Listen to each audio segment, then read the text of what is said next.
মাহমুদুল্লাহ রিয়াদ বা শাহিন শাহ আফ্রিদিরা। And it's over, it's a 6 again from Fahim Ashraf's bat. তার ব্যাটে 50 পূর্ণ, 21 বলে 50 পূর্ণ ফাহিম আশরাফের। 11 বল বাকি থাকতে 198 রান চেস করে জিতলো ফরচুন বরিশাল।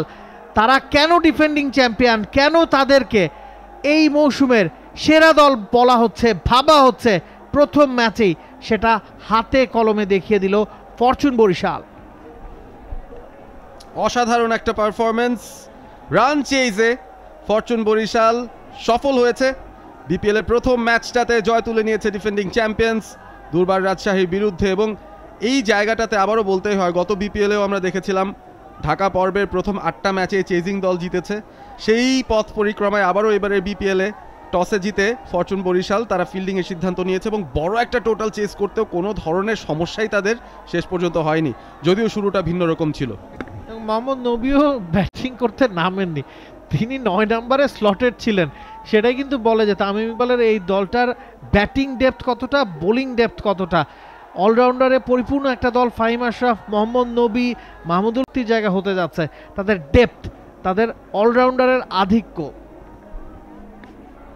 অবশ্যই তাই। আর টি-20 ক্রিকেটে আপনি আসলে বোলিং যদি স্ট্রং না করেন, তাহলে আসলে ভালো ব্যাটিং উইকেটে আপনি যত রানই করেন না কেন সেটাকে ডিফেন্ড করতে পারবেন না। এবং সেটাই কিন্তু প্রমাণ দেখা গেল। আজকে আমরা উইকেটটা নিয়ে কিন্তু প্রথম থেকে আলোচনা হচ্ছিল, চমৎকার একটা উইকেট বানানো হয়েছে। অবশ্যই কিউরেটারকে ক্রেডিট দিতে হবে। এই ধরনের উইকেট আমরা আসলে সবসময় প্রত্যাশা করি টি-20 ক্রিকেট ডেভেলপমেন্টের জন্য। বাংলাদেশ ক্রিকেটের এগিয়ে যাওয়ার ক্ষেত্রে এই ধরনের উইকেটে যত খেলার সুযোগ পাবে প্লেয়াররা, ততটাই বাংলাদেশ ক্রিকেট এগিয়ে যাবে। এবং আজকে খুব লক্ষণীয় যে বিষয়গুলো, আজকের এই উইকেটে দেখবেন পারফর্মার কারা। আমাদের বিজয় রান করেছে, আমাদের ইয়াসির রান করেছে। দ্যাট মিনস আমাদের লোকাল প্লেয়াররাও কিন্তু ভালো খেলতে পারে এবং সেই ধরনের ক্যামিওনিস খেলার অ্যাবিলিটি তাদের রয়েছে। এই ধরনের উইকেট যখন আপনি তাদেরকে রেগুলার দেওয়া শুরু করবেন, তখন কিন্তু বাংলাদেশ ক্রিকেট এভাবে এগিয়ে যাওয়ার রাস্তা তৈরি হয়ে যাবে। এবং সাধারণত বিপিএলে দেখা যাচ্ছে প্রথম দিকের ম্যাচগুলোতে লোকাল ক্রিকেটারে আসলে সামনে এগিয়ে আসেন।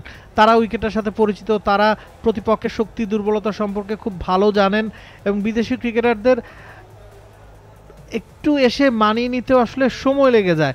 এবং আজকের ম্যাচে সেটা কিন্তু দেখা গেছে। এনামুল বিজয় রান পেয়েছেন, ইয়াসির আলী চৌধুরী রাব্বি রান পেয়েছেন, মাহমুদুল্লাহ রিয়াদ ফিনিশিং টাচটা দিয়েছেন, ফাহিম আশরাফকে ক্রেডিটটা দিতে হবে, শাহিন শাহ আফ্রিদিকে ক্রেডিটটা দিতে হবে এবং বরিশাল টিম ম্যানেজমেন্টকেও ক্রেডিটটা দিতে হবে। যে কথাটা আমরা মাঝখানে আলোচনা করছিলাম, যে লেফট হ্যান্ড রাইট হ্যান্ডেড একটা কম্বিনেশন তারা মেনটেন করার চেষ্টা করেছে। হাসান মুরাদ বা রায়ান বার্ল যারা বোলিংয়ে আসলে তাদেরকে অ্যাটাক করতে পারে, অ্যাগ্রেসিভ ক্রিকেটটা খেলতে পারে, সেই সুযোগটা তারা অ্যাভেল করেছে। সেই ক্রেডিটটাও কিন্তু বরিশালের টিম ম্যানেজমেন্টকে দিতে হবে। অবশ্যই তাই। এটাই কিন্তু মানে হোমওয়ার্ক বা টিম স্ট্র্যাটেজি। আপনি দেখবেন যে এখনকার ক্রিকেটে কিন্তু এই ধরনের হোমওয়ার্ক বা আমরা যেটা বলি অ্যানালাইসিস প্রচুর করা হয়।